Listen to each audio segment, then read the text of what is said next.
Kumusta sa inyong lahat? Dito naman tayo sa vlog natin ngayon gabi sa Batang Quiapo pamamalakad. Unang-una sa lahat, ito ay teaser video lamang para ma-update sa Batang Quiapo. Salamat po. Huwag kalimutan follow at subscribe ang channel. Salamat po. Dito pinulong ni General Pacheco Agastos ang mga tao ito kung saan inuutusan si Moong na maghanda at patayin si Primo, kaya ito mga tao ni Moong naghanda ito. Dito ay pinalabas si Primo sa kulungan kung saan may bisita daw, kaya nang nagharap ay si General Pacheco Agastos ito at sinabihan ito na may isa ang mawala sa atin Primo, dahil hanggang ngayon ay ikaw ang pinili ni Amanda, kaya patayin siya sa mga tao niya.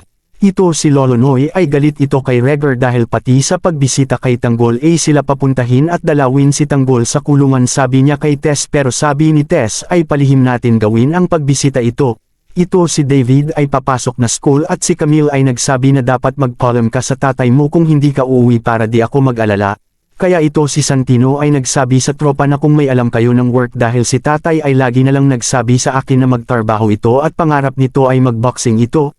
Ito si Kiera ay nag-PM kay David at dito sabi ni Camille ay sino ka text mo at sabi ni David ay si Ryan.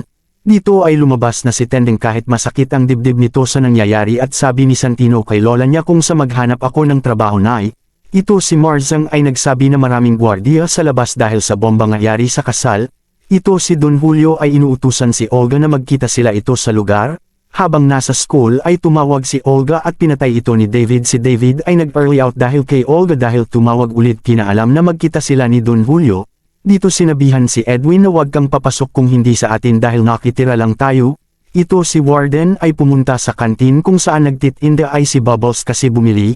Dito ay habang naglaro ng basketball ang tauhan ni Bong ay napaaway ito sa pisikilan, kaya ito si Ben ay sinabihan ito sa pamalakad sa kulang, lalo na si Chief Espinas, kaya itong tropa ni Tanggol nanood ng basketball kina Bong.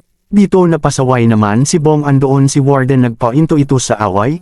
Sabi ng mga kasama ni Celso ay sayang sila mga bata pa pero may patong na sa ulo, kaya dito ay nagsumbong si Warden kay Chief Espinas kung saan sila Bong ang may pukana pati sa selda sa away nito, kaya dito pinatawag ito sila Tanggol, Bubbles at Bong pati mga kasama nito at galit si Chief Espinas, kaya sabi ni Chief Espinas na Bubbles elibot mo si Tanggol para alam niya. Abangan sa Lunes sa Batang Quiapo. Salamat po. Huwag kalimutan follow at subscribe ang channel. Salamat po.